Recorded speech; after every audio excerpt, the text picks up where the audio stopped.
사도행전 강의 55번째 시간입니다. 5개월 만에 5월 24일 날 마지막으로 54번째 사도행전 강의를 하고 5개월 만에 다시 사도행전의 말씀을 살펴보게 됩니다. 우리 5개월 전의 말씀을 기억 못 하시겠습니다만은 바울은 하나님의 뜻대로 고난을 받았고 고난을 받으면서 복음을 전하는 것이 그의 사명이었습니다. 바울이 이러한 고난을 받으면서 복음을 전하는 것이 그의 사명이었는데 이런 방식으로 바울이 받은 고난은 도리어 복음을 전파하는 수단이 되었다는 것입니다. 세상 사람들이 살아가는 똑같은 방식으로 저와 여러분이 살지 않고 하나님의 뜻대로 살아갑니다. 그게 신자죠. 그게 그리스도인입니다.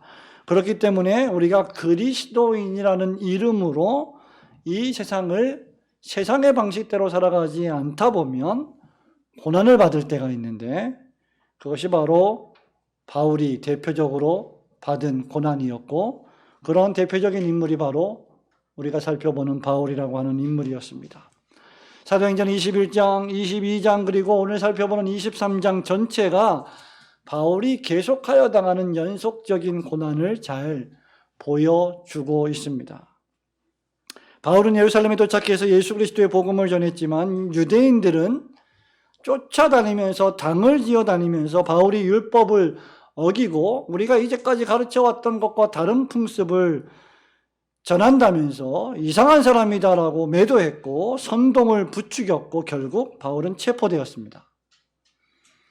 그런데 놀랍게도 예루살렘에서 이러한 순환을 당하고 고통을 당하고 죽음의 위협에 직면하면서 체포를 당한 바울에게 우리 예수님께서 뭐라고 말씀하시느냐 11절에 보니까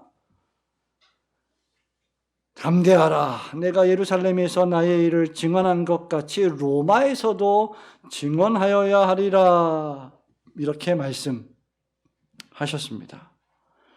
바울이 사도행전 19장 21절에 보면 예루살렘에 가기로 작정한 후에 마음속에 내가 예루살렘에 꼭 가야 되겠다 작정한 후에 어디까지 갈 생각이 있었느냐라고 할 때 내가 로마도 보아야 하리라고 말한 바 있습니다. 여러분 유명한 말 기억하시죠?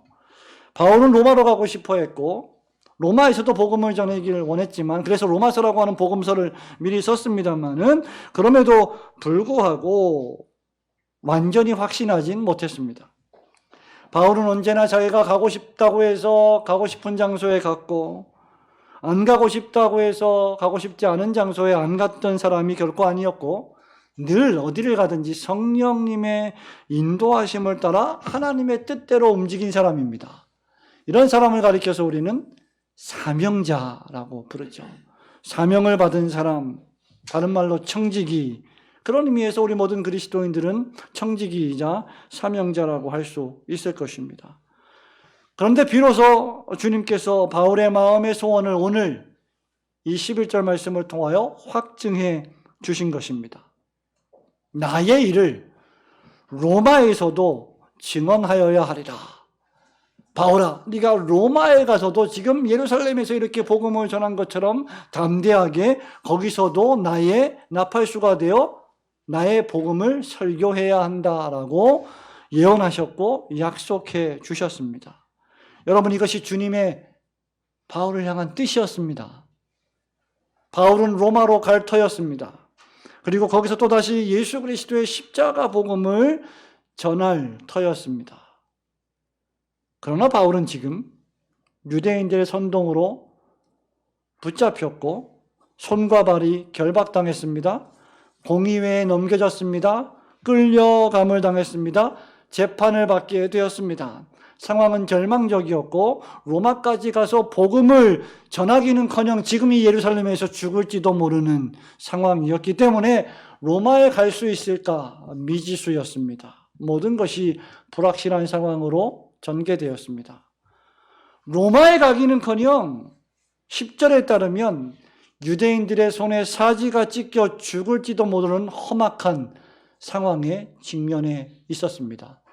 로마에 선교를 하자라고 말하기는커녕 지금 현재 예루살렘에서의 선교조차 매우 위험한 상황에 바울은 처해 있던 것이었죠.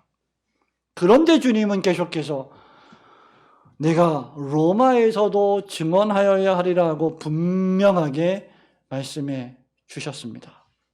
오늘 오후에 사도행전 강의를 재개하면서 로마로 가는 길이라는 제목으로 세 가지를 생각해 보려고 합니다. 로마로 가는 길, 로마에서도 나의 일을 증언하여야 하리라 하시니 주님의 말씀. 그래서 바울이 로마로 가는 길을 확신하고 꿈꾸게 되는데 이 길은 어떤 길이었을까요? 여러분, 바울이 로마로 가는 길은 우리 예수 그리스도께서 곁에 서서 함께 가시는 길이었다는 사실입니다. 여러분, 이 첫째 대지 한 문장만으로도 은혜를 받으시기를 소원합니다. 여러분 11절 보십시오. 그날 밤에 주께서 바울 곁에 서서 이르시되 담대하라. 내가 예루살렘에서 나의 일을 증언한 것 같이 로마에서도 증언하여야 하리라 하시니라고 했습니다. 여러분 11절 말씀 읽으셨죠? 무엇을 발견하셨습니까? 무엇이 가장 은혜가 됩니까? 신중하셔야 됩니다. 여러분은 여러분이 좋아하는 것만 은혜를 받을 수가 있기 때문이죠. 주께서 바울 곁에 서서. 근데 그 다음 말씀 별로 기억하고 싶지가 않을 수도 있어요. 담대하라. 여러분, 우리 주님께서는 단순히 로마에 가라, 복음을 전해라. 지금 예루살렘에서 우리가 이렇게 고통을 당하며 복음을 전했듯이 로마에서도 고통을 당하며 전하게 될 거다. 로마에 무조건 가, 명령이야 라고 명령만 하시지 않았습니다. 우리 예수님은 바울에게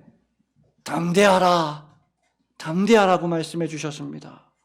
여기 담대하라는 헬라어 타르세이라고 하는 헬라어는 단순히 두려워하지 마라 이런 의미가 아닙니다. 이 단어는 더욱 긍정적으로 볼 때 용기를 내라. 우리 영어로 얘기하면 영어에 가끔 나오죠. Take courage 이런 말이에요. 용기를 취해라. 용기를 가져라. 용기를 내. 힘을 내라. 굳게 서서 성경대로 표현하면 남자답게 강건해라. 이런 뜻입니다. 여러분이 어려운 일 당하면 종종 친구들이 뭐라 그럽니까? 어깨를 툭툭 치면서 야 힘내. 다 잘 될 거야 힘내.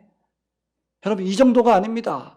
여기 담대하라는 말은 어깨를 툭툭 치면서 다 잘 될 거니까 힘내 정도가 아니라 큰 용기를 내고, 왜? 상황이 어려우니까. 큰 용기를 내야 되고 마음을 강하게 해야 되고 담대하게 해야 되고 굳건히 두 발로 버티고 서 있으라는 뜻입니다. 사실 이런 말씀은 우리가 다 들어야 할 말씀이 아닙니까? 특별히 오늘 21세기를 살아가는 우리들, 코로나 시대를 살아가는 저와 여러분들에게 가장 필요한 말씀 중에 하나가 아닐까 생각이 듭니다. 우리는 인생을 살아가면서 특별히 그리스도인으로서 이 땅을 살아가면서 얼마나 자주 의기소침해지고 약해지고 나약해지고 낙담할 때가 얼마나 많습니까? 갑자기 까닭 모르게 우울할 때가 얼마나 많습니까? 저와 여러분이란 존재가 왜 그렇게 아침 저녁으로 바뀔까요? 물론 우리가 타락한 죄인들이기 때문입니다.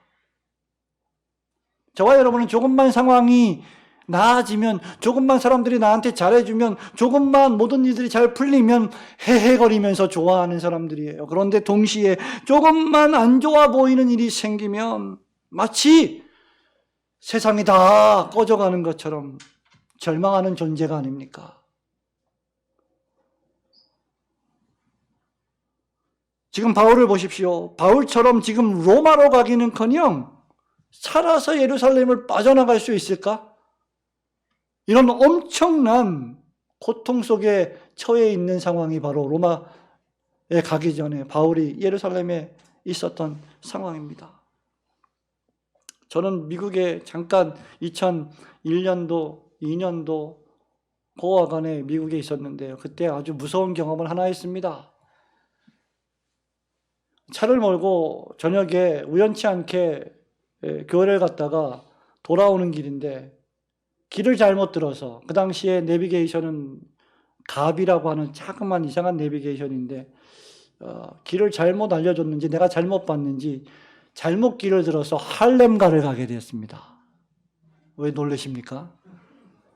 할렘가를 갔는데 할렘을 지나면서 아주 어두컴컴한 조명도 없는 그런 거리를 운전하게 되었습니다. 그것조차도 자체로도 무서웠는데 군데군데 영화에서 보는 듯한 사람들이 막 서 있고 그래서 더 무서웠습니다. 어떻게 하든지 빨리 거기를 나오고 싶어 하는 그런 두렵고 떨리는 마음으로 어떻게 운전해서 다시 랜스데일 집으로 돌아왔는지 잘 모를 정도로 무서웠던 기억이 납니다. 여러분, 길을 잃어버려서 낯선 곳에 떨어지고 밤이 되어서도 무서운데 지금 바울 같은 경우는 묶여서 끌려가 재판을 당하여 죽음을 당할지도 모르는 상황에 처해 있는 것이죠. 더더군다나 이 재판장 밖에 나가면 자기를 죽이려고 하는 사람들이 여기저기 도처에 놀려 있었습니다. 얼마나 무서운 상황입니까? 그런데 주님은 지상명령을 주셨습니다.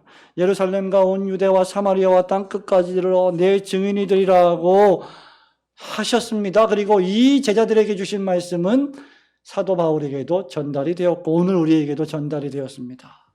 주님은 그렇게 지상명령을 우리에게 주셨지만 그 명령을 수행하기에 저와 여러분은 얼마나 나약합니까? 그러니까 뭐 하라고요? 담대하라고요. 용기를 내라고요. 부정적으로는 두려워하지 말고 긍정적으로는 굳게 서서 흔들리지 말고 용기를 가지며 전진하라는 것입니다. 바울은 부활장을 마감하는 고린도전서 15장 마지막 절에서 무슨 말씀을 기록하고 있습니까? 그러므로 내 사랑하는 형제들아 견실하며 그 다음 흔들리지 말고 견실하며 견고하며 일관성 있게 행동하며 흔들리지 말고 항상 주의 일에 더욱 힘쓰는 자들이 되라. 이는 너희 수고가 주 안에서 헛되지 않은 줄을 알미라. 이렇게 권면하고 있습니다. 하지만 담대하라는 말만 듣고 용기를 내기에는 바울이 처한 상황이나 오늘날 저와 여러분이 처한 상황은 너무나 암울하고 심각하지 않습니까? 그래서 우리 주님께서는 그날 밤에 바울 곁에 서서 말씀하시는 겁니다. 여기 바울 곁에 서서라고 하는 헬라어로 에피스타스라고 하는 단어 역시 그냥 곁에 서 있다는 것으로 번역하기에는 너무나 충분한 의미를 제공하지 못합니다. 이것은 단순히 옆에 서 있는 정도가 아닙니다. 우리는 누구라도 옆에 서 있을 수는 있습니다. 그것만으로도 용기가 될 수도 있겠죠. 하지만 이 단어는 옆에 서 있는 정도가 아니라 그 사람을 덮었다는 뜻을 의미합니다. 고난과 죽음의 위협 앞에서 의기소침하며 쓰러져 절망하고 있는, 낙담하고 있는 바울 위를 덮어 감쌌다는 뜻입니다. 두려워 떨고 있는 바울을 위에서 감싸 주었다는 뜻입니다. 단순히 곁에 와 있는 정도가 아니라 큰 도움과 위로를 가지고 곁에 있다는 뜻입니다. 바울의 구원 간증이 기록된 사도행전 22장 13절에서 식음을 전폐하고 눈이 멀어 다메섹에 머무르고 있는 바울을 아나니아가 찾아왔습니다. 그때 곁에 서서 말한 아나니아의 경우에도 동일한 단어가 사용되었습니다. 곁에 서서. 우리가 마지막에 살펴보겠지만 사도행전 23장 27절에 보면 음모에 빠진 바울을 구출하기 위해서 천부장이 그 죽게 된 것을 보고 군대를 거느리고 가서라고 할 때 똑같은 에피스타스란 단어가 사용되었습니다. 단순히 가는 게 아니라, 단순히 온 게 아니라, 단순히 옆에 있는 게 아니라 큰 군대를 거느리고 도움을 주기 위하여 곁에 서 있다는 뜻입니다. 누가복음 4장 39절에서 예수님이 열병에 걸린 베드로의 장모를 고쳐주실 때에도 동일한 단어를 사용했습니다. 예수께서 가까이 서서 열병을 꾸짖으신데 병이 떠나고.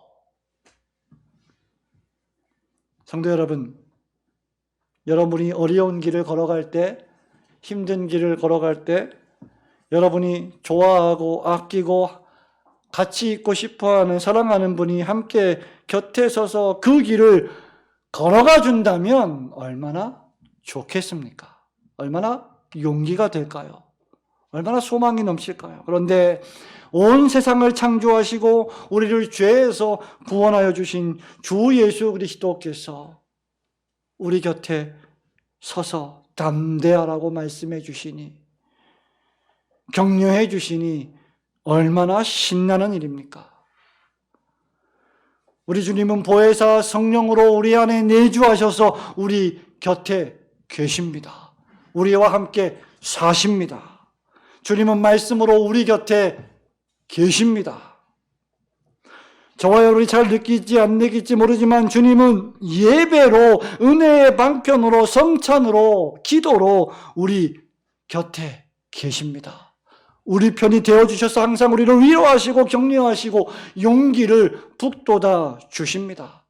왜 목사가 주의를 강조할까요? 왜 목사가 예배를 강조할까요? 왜 목사가 성도의 진리 안에서의 교제를 강조합니까? 이유가 무엇입니까? 이것을 통하여 하나님이 우리 곁에 계시기 때문입니다.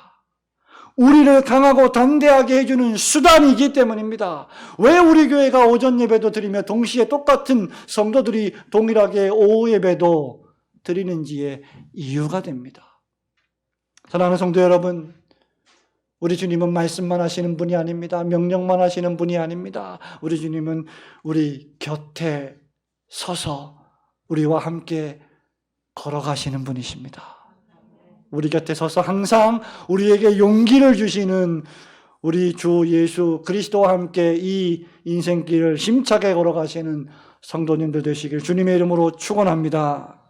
로마로 가는 길 두 번째로, 그럼에도 불구하고 이 길은 박해와 핍박과 죽음의 위협이 도사리고 있는 길이었습니다. 여러분 12절과 13절 말씀 같이 읽어볼까요? 날이 새매 시작. 날이 새매 유대인들이 당을 지어 맹세하되 바울을 죽이기 전에는 먹지도 아니하고 마시지도 아니하겠다 하고,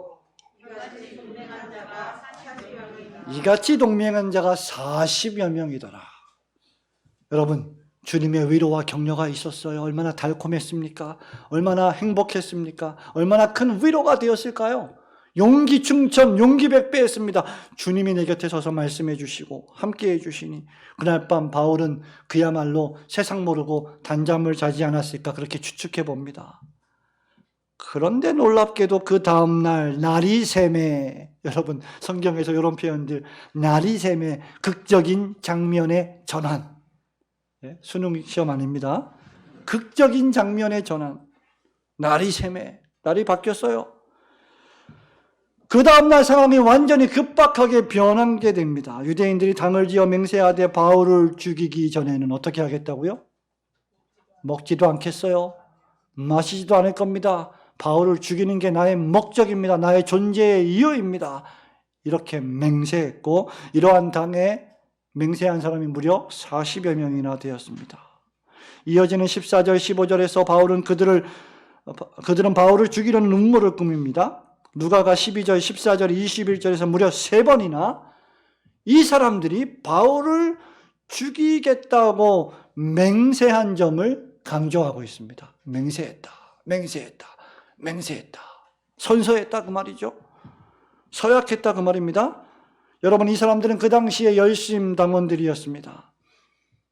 사내들인 공의회를 혐오했고 로마 제국의 앞잡이들인 협작군들인 유대의 위정자들을 무력으로 제거하길 원했던 혁명당원들이었습니다.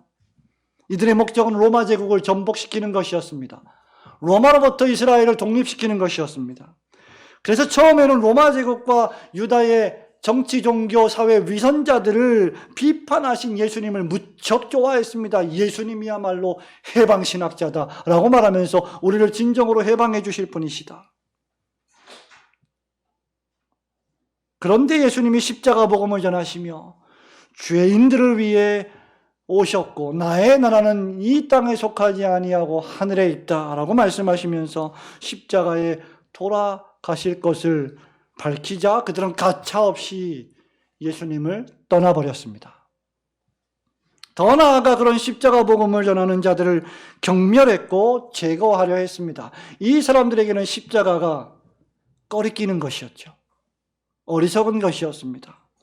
그것은 나약한 것이고 예수님의 피 묻은 십자가, 예수님이 죽으신 그 십자가는 바보들이나 믿는 한심한 것이라고 생각했습니다.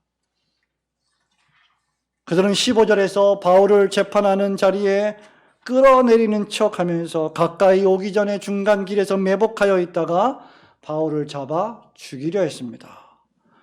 유유상종이라고 그렇게 서로 원수지간이었던 바울의 복음 전파가 못마땅했던 기득권 세력 사내들인 공의회 역시 열심당원들과 바울을 죽이는 일에는 동조했고 동의했고 그 음모를 따르기로 서로 계략을 결정했습니다. 여기서 우리는 이 음모에 대한 세 가지를 생각해 볼 수 있습니다. 이 사건을 보면서 첫째로 이 세상에는 자동적으로 하나님을 믿는 사람들을 싫어하는 사람들이 많다는 점입니다. 자동적으로 그리스도인들을 죽이려 혈안이 되어 있는 사람들이 상당히 많이 있다는 겁니다. 이런 사람들은 복음을 대적하는 사람들이요, 하나님과 싸우는 사람들입니다. 그 마음에 하나님 두기를 싫어하는 사람들입니다.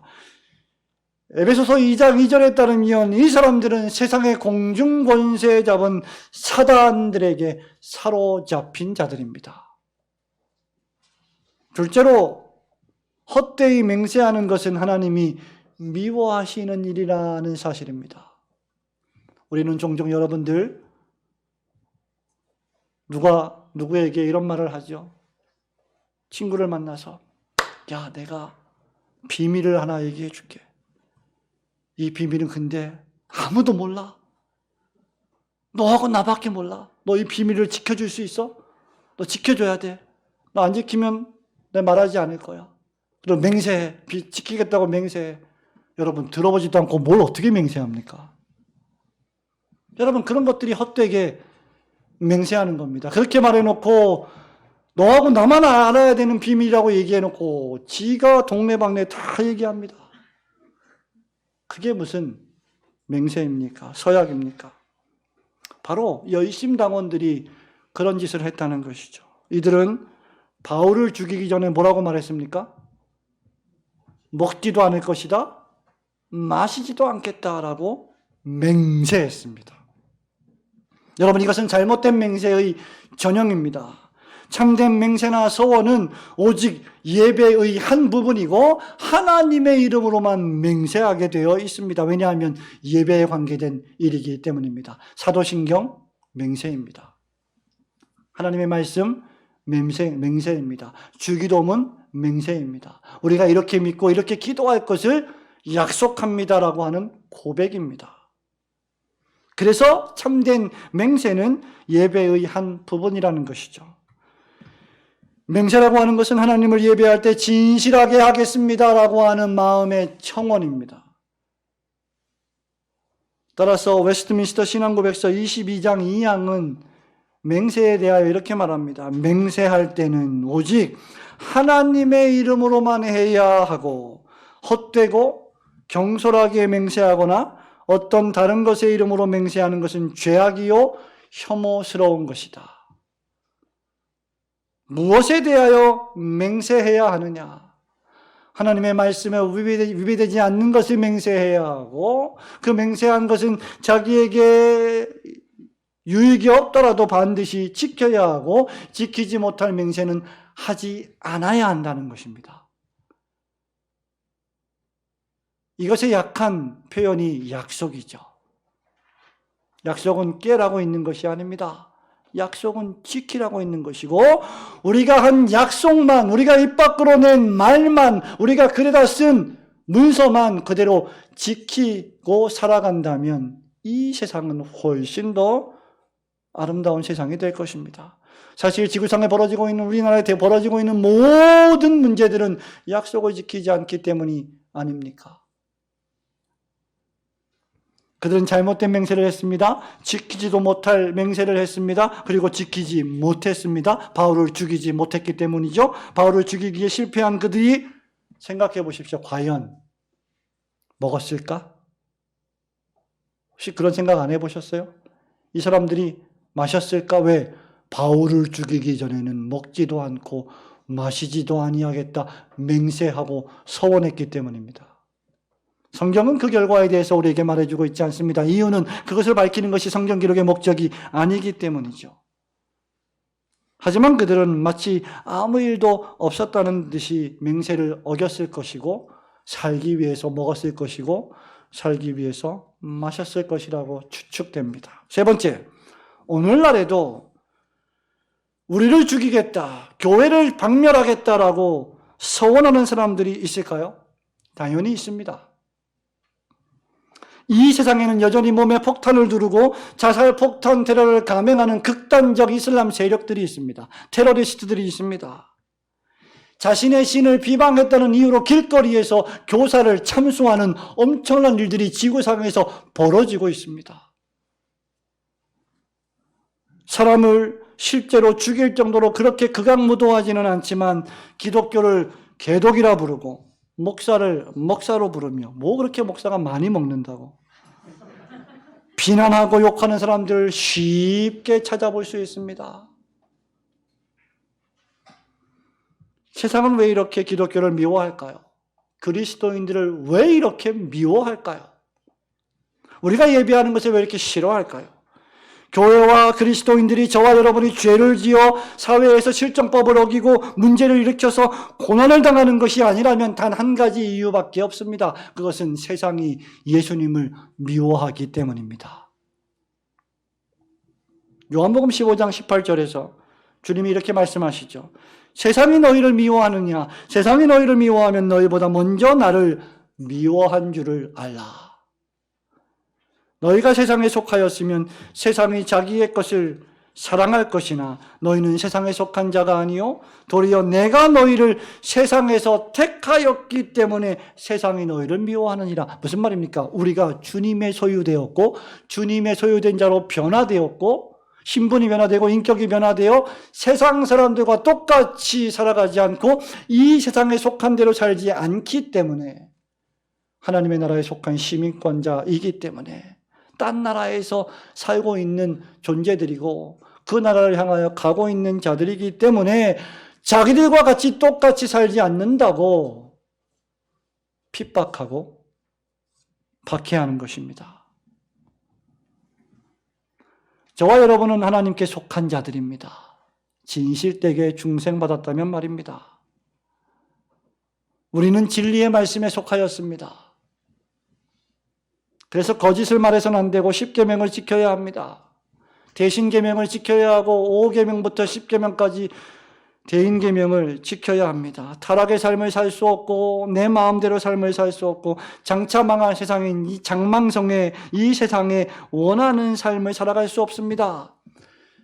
크리스찬이 허영의 시장에 머물러서 잠시 한눈을 팔다가 두드려 맞았던 것처럼 허영의 시장에서 눈이 멀어 살 수 있는 존재가 아닙니다.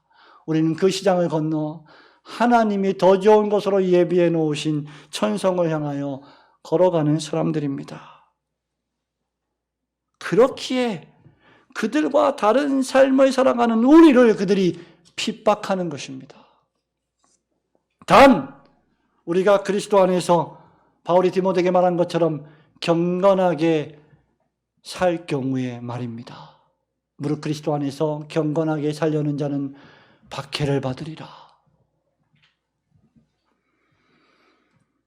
그렇다면 로마로 가는 길이 고난의 길이요 핍박의 길이었듯이 상황은 다르고 환경은 다르고 지리적인 정황은 다르지만 오늘날 21세기 대한민국에서 우리가 걸어가는 이 신앙인의 길 역시 고난의 길이요 핍박의 길이 될 것입니다. 그걸 받아들여야 합니다. 그것은 우리가 하나님께 속한 자들임을 나타내 주기 때문입니다. 여러분 삶에 하나님 나라 백성으로서 하나님의 나라를 위하여, 예배를 위하여, 말씀을 위하여, 성경을 위하여, 교회를 위하여 어떤 핍박과 박해를 지금 받고 있습니까? 과연 우리가 지금 박해다운 박해를 받고 있는가? 과연 우리는 정말 핍박을 받고 있는가? 너무나 세속적이진 않은가? 그런 생각을 목사 자신이 스스로 나를 돌아볼 때 하게 됩니다. 여러분의 삶에 그리스도로 인해 당하는 핍박이나 고난이 있다면 영광스럽게 여기고 그 일로 인하여 기뻐하고 즐거워하시는 성도들이 되시길 주님의 이름으로 축원합니다. 마지막 셋째로 로마로 가는 길은요, 사명을 감당하라고 주님께서 구원하여 주시는 길입니다. 27절, 28절, 29절입니다. 같이 볼까요? 이 사람이 유대인들에게 시작. 이 사람이 유대인들에게 잡혀 죽게 된 것을 내가 로마 사람인 줄 들어 알고 군대를 거느리고 가서 구원하여다가 유대인들이 무슨 일로 그를 고발하는지 알고자 하여 그들의 공회로 데리고 내려갔더니 고발하는 것이 그들의 율법 문제에 관한 것뿐이요 한 가지도 죽이거나 결박할 사유가 없음을 발견하였나이다. 아멘. 하나님은 놀라운 방식으로 바울을 죽음의 음모에서 구원해 주십니다. 우리는 11절, 12절, 13절 말씀만 읽었습니다마는 그 이후로 30절까지 또 35절 말씀까지 다 읽어보면 이 음모가 어떤 것이었는지는 여러분이 잘 아실 것입니다. 열심당원들이 사내들인 공의회와 짜는 계략과 음모는 놀랍게도 바울의 생질이 듣게 됩니다. 생질이란 말 모르죠? 조카입니다. 조카. 바울의 가족에 대해서는 알려진 바가 거의 없지만 여기서 우리는 바울에게 누이가 있었고 누이의 아들이 있었다는 것을 알게 됩니다. 그리고 역시 이 아들이, 이 조카 생질이 이름이 무엇이고 어디 출신이고 이런 것들은 기록이 되어 있지 않아요. 성경은 그런 것을 기록하는 책이 아니기 때문입니다. 중요한 것은 바울의 조카가 이 음모를 들었다는 겁니다. 어떻게 이 음모를 듣게 되었는지 알게 되었는지 알 수 없지만 하나님께서 바울의 조카를 통하여 이 음모를 엿듣게 하시고 그것을 바울에게 알리고 바울이 그에게 천부장에게 가서 사실을 고하라고 말하자 조카는 그렇게 했습니다. 이 음모의 전모를 들은 천부장은 보병 200, 마병 70명, 창군 200명, 총 470명의 군인을 무장시켜 바울을 가이사랴까지 무사히 구출해서 탈출시켜 달리게 했습니다.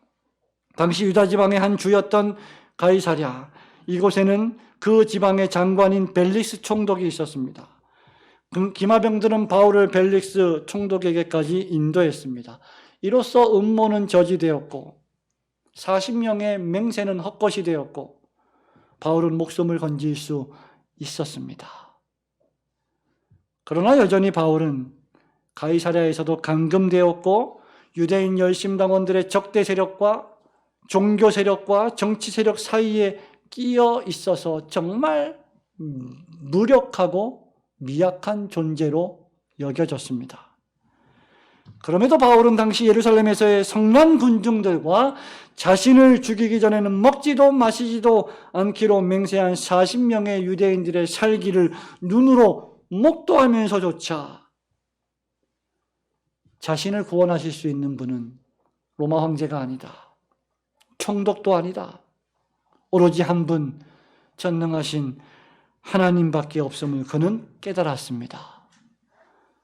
그리고 바울은 그런 위기의 상황에서도 오직 하나님의 말씀과 성령만 의지하였습니다.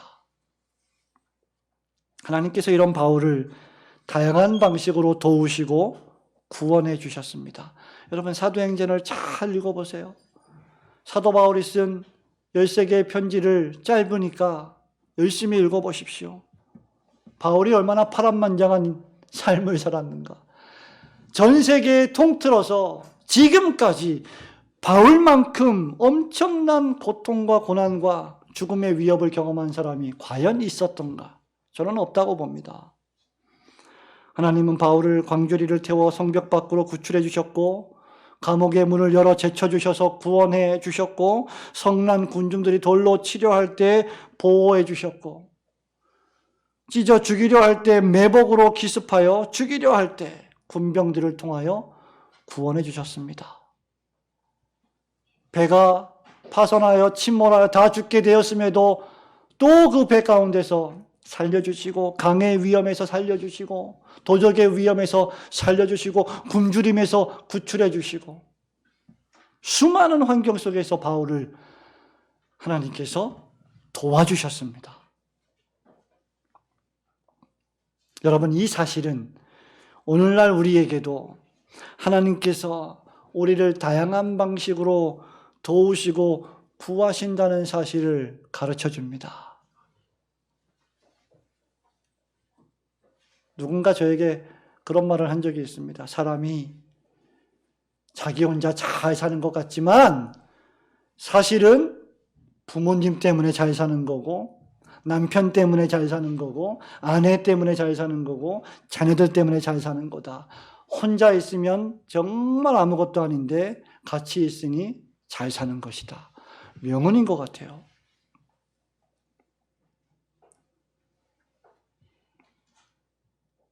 하나님께서 오늘 우리를 어떻게 구하십니까? 내가 잘나서, 내가 똑똑해서, 내가 힘이 있어서 내가 스스로 나를 구원하는 것 같습니까? 천만에요. 친구를 보내어 주십니다. 사람들을 만나게 하십니다. 돕는 이들을 보내어 구하십니다. 손해가 난 것을 이상한 방법으로 메꾸어 주십니다. 병에 걸린 것을 더 좋은 건강으로 채워주십니다. 까마귀와 비둘기까지 동원해서 선지자들을 먹여 살리십니다. 하늘에서 만나와 메추라기를 던져주십니다. 우리가 아침에 아멘 배웠는데요. 동료 그리스도인과의 진리 안에서 대화와 신앙의 교제를 통해서 구출해 주십니다. 어려움에 처해 있을 때 번뜩이는 지혜와 명철을 주셔서 구원해 주십니다. 사르밧 과부에게 선지자 엘리야를 보내어 그 과부와 자식을 먹여 살리시는 분이십니다. 무엇보다도 성도 여러분, 이상한 기적을 기대하지 마시고 예배와 말씀을 통하여 우리를 구하십니다. 교회를 통해 우리를 양육하십니다. 간절한 기도와 찬송을 통하여 우리를 구출하십니다. 그러니 우리가 함께 있는 것이 얼마나 큰 복입니까? 저와 여러분이 여기 와서 뭘 해요? 우리가 공부를 하면 뭐 얼마나 하겠습니까? 기껏해야 주일날 하고 오전 예배, 오후 예배 드리고 1시간 잠깐 별직 지난 곳에서 공부하고, 그것도 코로나 때문에 10개월 동안 멈추고, 금요 교리반 좀 하다가 또 멈추고, 얼마나 우리가 공부를 해요. 그런데 여러분, 많이 하지 않아도, 머릿속에 많이 집어넣지 않아도 우리가 함께 모여 예배 드리는 것만으로도 얼마나 큰 은혜요, 도움이요, 위로가 됩니까? 어려웠을 때는 그게 얼마나 소중한지 알게 되죠. 그런데 지금 다 이제 또 다 예배 드리게 되니까 언제 또 그러냐는 듯이, 좀 생각 좀 하고 살자고요, 우리. 이렇게 예배 드릴 수 있는 자유가 있는데 안 보이는 분들이 계십니다. 참 안타까워요. 마음이 속상해요. 언제 어느 때, 제가 말씀드렸죠. 언제 어느 때 이 예배의 자유를 또 빼앗길지 우리는 알 길이 없습니다. 그러면 예배 드릴 수 있을 때 부지런히 예배해야죠. 만나야죠. 대화해야죠. 용기를 북돋아 주어야죠. 어떻게 합니까? 하나님께서 오늘 나를 사용하셔서 죽음의 위협과 우울 속에 있는 어떤 성도를 도와주실지 말입니다. 내가 주님의 돕는 방편이 될지 누가 알겠습니까? 그래서 여러분, 같이 자주자주 밥도 먹고 식사도 하고 교제도 해야 됩니다. 그래서 우리 빨리 밥을 해야 됩니다. 참된 신자들은 이 사실을 믿고 위로를 받아야 합니다. 하늘에 계신 하나님께서 우리의 아버지가 되신다는 사실을 믿고 위로를 받으십시오. 하나님께서 우리에게 일용할 양식을 풍족히 주시고 우리를 용서하실 뿐만 아니라 시험과 여러 악에서 우리를 지켜서 구원하여 주심을 믿고 용기를 얻으십시오. 그리고 그렇게 하시는 하나님을 믿는 믿음의 확신을 가지고 복음을 전하고 주를 위해 살며 주를 위해 기꺼이 목숨을 바칠 단계까지 각오해야 합니다. 성도 여러분, 말씀을 맺습니다. 바울은 사도행전 27장에서야 비로소 로마로 향하는 배에 오르게 됩니다. 길지요. 21, 22, 23, 24, 25, 26장. 27장에 가서야 로마에 갑니다. 그리고 28장에서야 로마에 도착합니다. 그 과정 속에서 바울은 계속해서 묶임바 되고 대적을 당하고 반대를 당하며 신문을 당하고 죽음의 위협을 당했습니다. 하지만 그때마다 주님께서 함께 하셨습니다. 곁에 서 계셨습니다. 든든히 위로해 주셨습니다. 죽음의 순간에서 구출하여 계속해서 복음을 전하는 전도자의 사명을 감당할 수 있게 하셨습니다. 스스로 목숨을 끊지 못하게 막으셨습니다. 결국 주님께서는 사명을 맡긴 자는 그 사명을 완수하는 날까지 주께서 지켜주신다는 것을 알 수 있게 됩니다. 저와 여러분이 이 땅에 보냄을 받고 해야 할 일들이 있습니다. 그리스도인으로서 우리 모두는 청지기요 사명자들입니다. 그 사명을 완수하기 전까지 우리는 죽지 않을 것입니다. 누군가 죽었다면 우리는 하나님께서 그 사명을 완수하게 하셨다고 믿어야 합니다. 하지만 우리가 우리 멋대로 말하고 행동하고 우리 기분 내키는 대로 살고 복음을 위하여 교회를 위하여 하나님의 나라와 그의 뜻과 의를 위하여 살지 않는다면 하나님은 그런 우리를 징계하시고 심판하실 것입니다. 반대로 우리가 어디로 가든지 누구를 만나든지 무엇을 하든지 우리가 우리 뜻대로 우리 마음대로 움직이지 않고 주의 뜻대로 움직이며 주의 말씀에 순종하고 주님 맡기신 사명 따라 살아간다면 주께서 우리를 도우시고 구하실 것입니다. 뿐만 아니라 우리 곁에 서서 든든히 우리를 위로해 주실 것입니다. 그렇다면 로마로 가는 길은 외롭지 않습니다. 사랑하는 우리 청년 여러분, 미혼 청년 여러분, 여러분 옆구리가 시렵습니까? 주님이 계십니다. 그렇다고 해서 결혼을 안 해서는 결코 안 됩니다. 왜냐하면 우리 주님이 여러분의 배우자를 통하여 여러분을 도우실 것이기 때문입니다. 누굴 쳐다보고 있습니까? 서로가 서로를 쳐다보고 있어요. 너를 두고 하는 말이라고 막 이러고 있어요.